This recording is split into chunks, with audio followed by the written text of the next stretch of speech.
Hey yo, it's your boy Meek, and I'm back yet again with another reaction video. This time, this one is about, you see on screen, right? It's about the gender war, right? And if you're anyone like me, I'm exhausted about this thing. Every time I go on social media, it's some fight between the sexes, and I'm like, yo, can we just stop at this point? Can we just like quit this nonsense, yo? It's annoying, right? So I'm gonna let my boys speak and other people speak, and then I'll give my points as we go along. So yo, let's get right into it.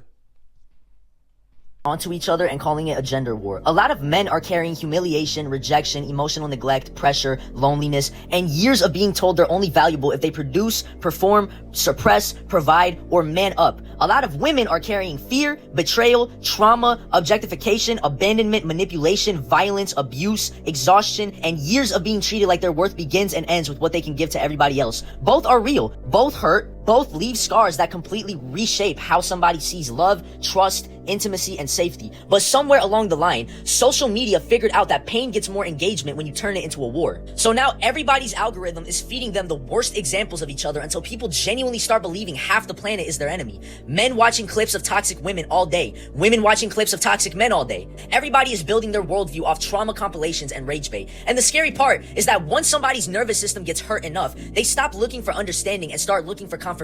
That's how bitterness reproduces itself. A woman gets hurt by terrible men, then every man starts looking dangerous. A man gets destroyed by terrible women, then every woman starts looking manipulative. The brain does that to survive. That part is very human, but survival mode is not the same thing as truth, because the truth is, there are men who would protect a woman with every piece of themselves and never use her softness against her. There are women who would love a man deeply and never weaponize his vulnerability. There are horrible men. There are horrible women. That's called Earth. And people keep trying to turn human corruption into a gender exclusive trait because it's easier than admitting something more uncomfortable. Pain is not loyal to one sex. Trauma is not male or female. Narcissism is not male or female. Cruelty is not male or female. Cowardice is not male or female. Neither is kindness. Neither is sacrifice. Neither is evil. Neither is love. The internet profits from division because healed people are harder to manipulate. A man who genuinely loves women doesn't spend all day online screaming about them. A woman who genuinely loves men doesn't spend all day online humiliating them. Whole people do not obsess over demonizing half the species. That level of hatred usually comes from unresolved wounds searching for somewhere to land. And people don't want to hear that because anger feels powerful at first. Blaming an entire gender feels easier than grieving what actually happened to you. It feels easier to say all men are trash than to admit somebody or a lot of people broke your trust so badly you no longer feel emotionally safe. It feels easier to say women are evil than to admit rejection, betrayal, loneliness, or humiliation hollowed something out inside of you. But if you never heal it, eventually your pain becomes your personality. And now we got millions of people, especially in my generation, confusing emotional self-defense with wisdom. That's the real tragedy. Because y'all gotta understand, man, men and women were never supposed to be enemies competing for moral superiority while corporations monetize the conflict.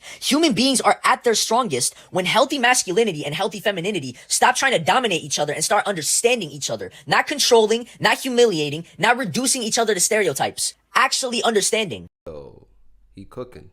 He cooked. Yo, yeah, bro. It's like I don't know, bro. This motive of just trying to climb this hierarchy of pain, I just don't get it, bro. We're all going through stuff, both men and women, and division is not the answer. You know what I'm saying? Division is just never the answer. We're already going through stuff individually, then we come together to ruin each other even more. Like, how does that even make sense, yo? Like, make that make sense, man. It doesn't make sense to me. So I don't know if any one of you in the comment section can tell me if that makes sense, but to me that doesn't make an ounce of sense, my guy. Everyone's going through their stuff, and everyone gets hurt, everyone gets betrayed, everyone, they get manipulated to a certain degree. But what we do, instead of accepting personal accountability, we then point fingers at each other, at the opposite sex, because it's easier to do that than to just say, you know what, I have a part to play in this. I was wrong for saying that, I was wrong for doing that, I was wrong for thinking that. Instead of saying all of that and taking accountability and pointing at the man or the woman in the mirror, we're very swift to point at other people, right? Again, because it's the easier option to do so. But yo, to climb this hierarchy of pain is just not the solution, my guy. It's like every time they go on their feed, they see some toxicity, some toxic information, some toxic data about men, about women, all men are this, all women are that. And it's like the overgeneralization of men and women. Like, not everyone is overly toxic. Not everyone is out to hurt you. Not everyone is out to manipulate you. Not all women cheat. Not all men cheat. Not all men just want to sleep around and just get into a woman's pants and not be loyal. Not every woman wants a man's money. And then it like spills into this idea of hurt people, hurt people. Now, while I don't quite believe in that, I do understand like people who are hurt, they go around hurting other people because they're projecting their pain onto others. But is that fair? Is that really fair? No. I wouldn't say hurt people hurt people. I'd say selfish people hurt other people. Unhealed people hurt people. Right? People with unresolved trauma and wounds hurt other people. People who are healed, they don't go around hurting people, though they have been hurt before. That's why they're healed. And they've thought it best not to go around hurting other people because it's not fair. Right? But if you go on social media, you hear other people trauma dumping on the opposite sex and saying, oh, men are this and men did that to me and all men are that.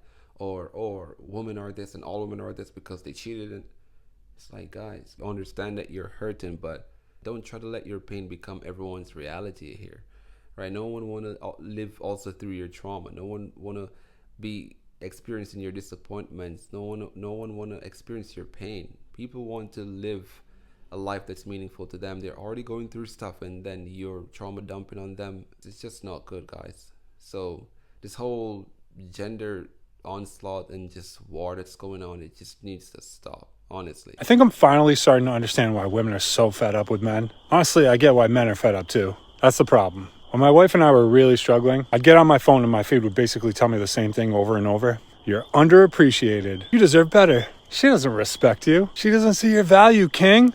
And years later, I asked her what her feed looked like back then too. And it was the same exact freaking thing, just flipped around. You do everything. You deserve better. He'll never change. You're carrying the whole relationship, queen.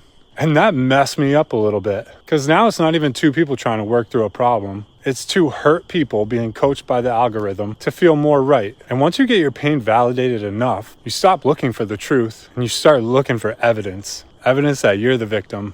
Evidence that they're the problem. Evidence that you don't need accountability.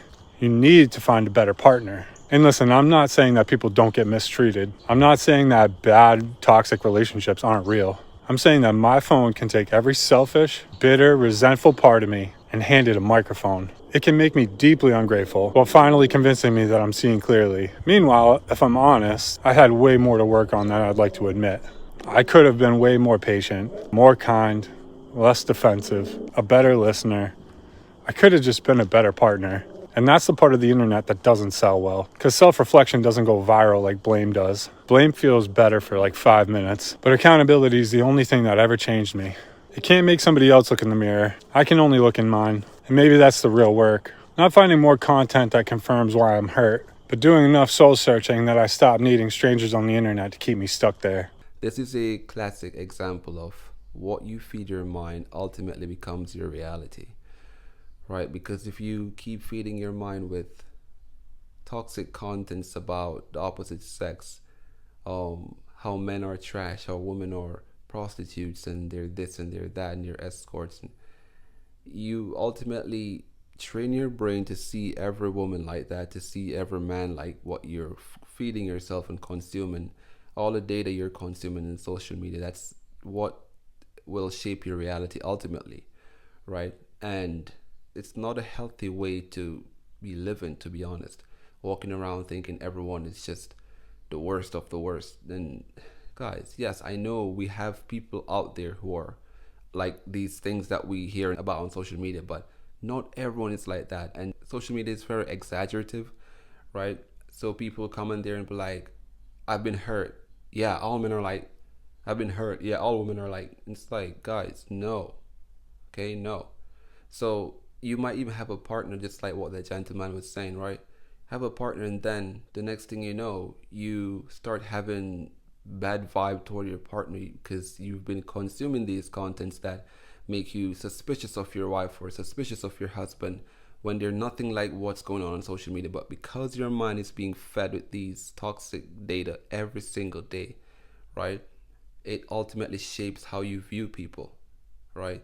And that's why it's dangerous. That's why it's not good. That's why it's toxic. And that is why we should avoid contents like that at all costs, because it will cost us our relationships, Okay, guys, just be wise out here. Just think for yourself.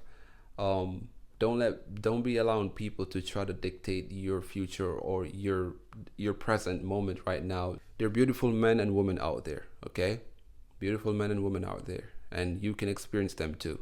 So don't let anyone try to discourage you that opposite sex is just all bad and all trash and all darkness and evil, and because we're not all everything. People are good, people are bad. Okay, there's a duality of life. So hey, that's all I have for today, guys. Remember to like, share, and subscribe, and I'll see you in the next one.